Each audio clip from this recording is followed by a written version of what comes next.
அதிமுக முன்னாள் அமைச்சர் சுதர்சனம் கொலை கொள்ளை வழக்கில் ஆயுள் தண்டனை விதிக்கப்பட்ட பவாரியா கொள்ளையர்கள் 3 தண்டனையை எதிர்த்து சென்னை உயர்நீதிமன்றத்தில் மேல்முறையீடு செய்துள்ளனர். இது தொடர்பாக பெரியபாளையம் போலீசார் 4 வாரங்களில் பதிலளிக்க நீதிபதிகள் உத்தரவிட்டனர்.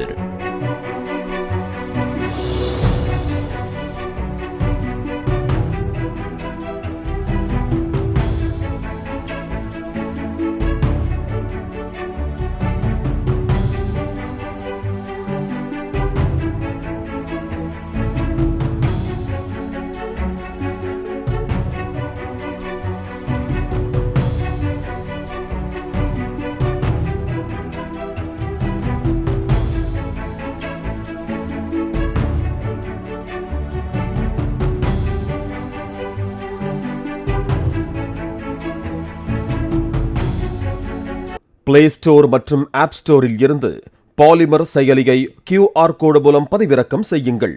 செய்திகளை உடனுக்குடன் பெறுங்கள்.